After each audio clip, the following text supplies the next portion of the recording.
परिचय दीजिए अपना। मैं चंद्र प्रकाश राजपूत एडवोकेट उन्नाव। क्या मामला हुआ है आपके साथ? मामला आज हम तहसील सदर ईडब्ल्यूएस के सिलसिले में गए हुए थे। क्लाइंट का ईडब्ल्यूएस था, मनन शुक्ला करके। तो उस सिलसिले में मैं कमलेश बाबू कानूनगो के पास गया। उनसे ईडब्ल्यूएस के संबंध में जानकारी चाहिए। तो उन्होंने कहा कि रजिस्टर उठा लीजिए, आप अपना आवेदन चेक कर लीजिए, अगर होगा तो इसमें चढ़ा होगा। तो मैंने 2-3 बार देखा तो उसमें हमें कहीं नहीं मिला आवेदन। तो उसके बाद उनसे हमने जानकारी करने पर तो उन्होंने कहा कि मेरे पास फिर आपका आवेदन आया नहीं है, ऐसा करिए आप माल बाबू से संपर्क करिए जाके, अभी आपका आवेदन मेरे पास नहीं पहुंचा है।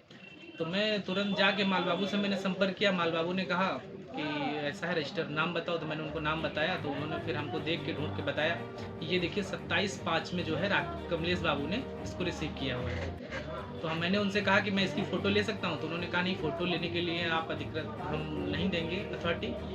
ऐसा करिए, आप चालान नंबर 4555 नोट कर लीजिए और इस चालान नंबर के आधार पे आपको जो है मिल जाएगा। तो फिर उसके बाद मैं फिर से दोबारा गया तो उन्होंने हमको देख के कहा कि आप चाहे 100 बार आओ, अगर रजिस्टर में एंट्री नहीं है, चाहे 150 100 कितनी भी बार आओ, मैं यही बताऊंगा कि मेरे पास आवेदन आपका नहीं है। तो मैंने फिर से सोचा कि हो सकता है अगर मैम दिखा रही तो हो सकता है पीछे कहीं चढ़ा हो। तो मैंने फिर से 2-3 बार रजिस्टर पलटना शुरू किया।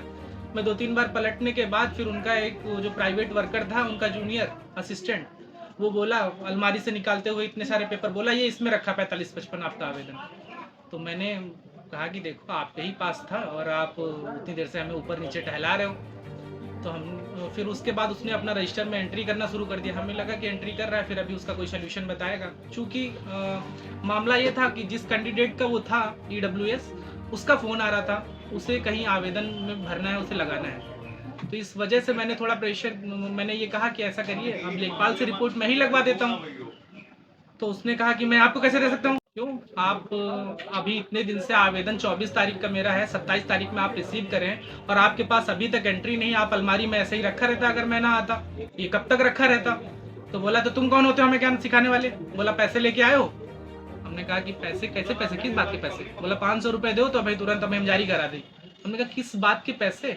हमने कहा ईडब्ल्यूएस में पैसे कब से पड़ने में। बोला कैसा है, तो फिर ये जारी करा चुके तुम या वैसे ही पेंडिंग पड़ा रहेगा, तो ये सरकारी पेपर मैं तुम्हें नहीं दे पाऊंगा। अधिवक्ता जी, आपसे मैं ये पूछना चाहता हूँ, जो 500 रुपये मांगे जा रहे थे, ये कोई शुल्क है या रिश्वत मांगी जा रही थी? कोई शुल्क नहीं है, ये रिश्वत बस जारी करने के नाम पे हमसे उगाही की जा रही थी। एक तरह से भ्रष्टाचार फैला हुआ है।